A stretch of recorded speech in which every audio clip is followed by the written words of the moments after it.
Okay, so good day mga boss. Now for today, meron tayong installation of Android head unit with 360 camera dito sa ating Nissan Navara 2019 model. So, bali mga bossing, no, yung setup ng ating camera is andito sa front, isa, yan, yung sa taas. Ito yung stock niya mga boss, and then ito yung nilagay namin, yan. Tapos, dito naman sa side, sa left side, yan, ito mga bossing yung nilagay namin, and ito yung stock niya. Bali meron ng 360 yung kotse ni bossing, pero nagpalagay pa rin siya kasi recording nga yung sa amin at mas malinaw yung camera. So bali punta tayo dito sa likod para sa reverse ng kotse. Yan mga bossing, yan yung reverse ng camera dito ng kotse, no? Nilagay namin sa likod. And then dito naman sa right side, as usual, same pa rin yung setup. Yan. At yung stock niya. Ito yung sa amin at ito yung stock. So punta tayo sa head unit mga bossing, no? Dito natin sa loob. Yun.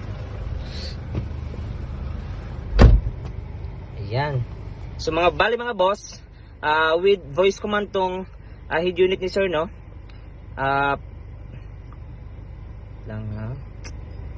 Punta tayo sa 360 muna camera. Yan. So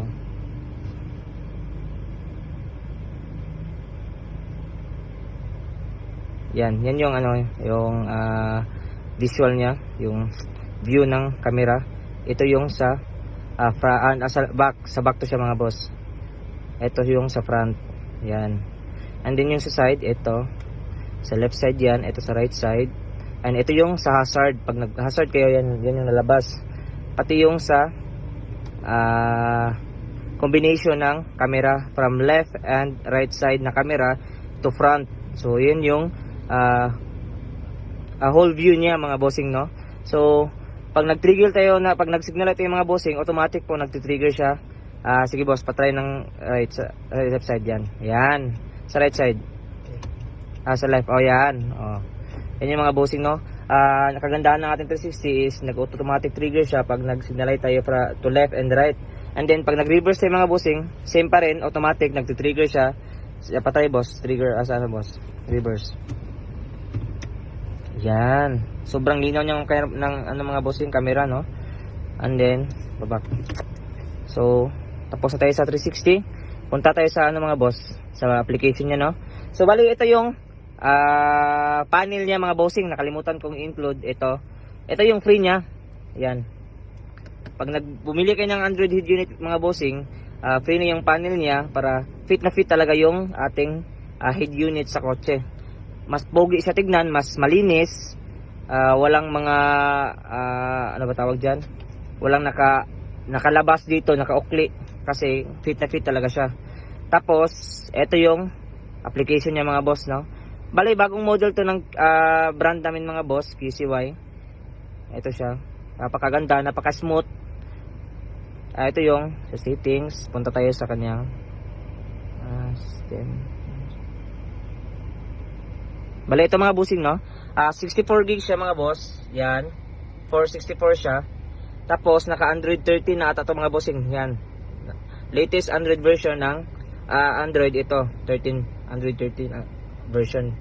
So punta tayo sa YouTube mga boss, try natin yung music, try natin yung kalakasan ng speaker. Bale, pag nagpa-install po kayo ng Android unit with 360, kasali na po yung enhancement ng music mga bossing. Ng audio ng ating kotse is nag-i-enhance talaga siya, mga 3 to 5 times yung enhancement ng kanyang audio quality. So try natin mga boss yung music.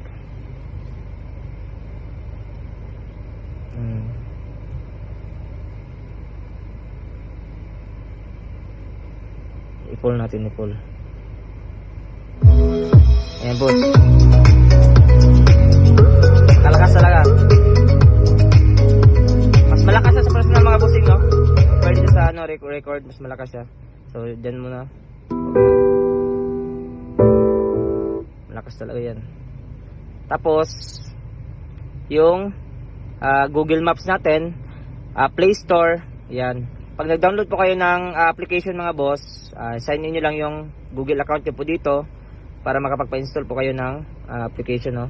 pati Google Maps. So, yun lang mga boss, no? Kung gusto niyo pong mag-inquire dito sa aming shop, free to visit po. Andres Auto Accessories located at Banal Shell Station, Purok Bahada, Dao, Pagadian City. Peace!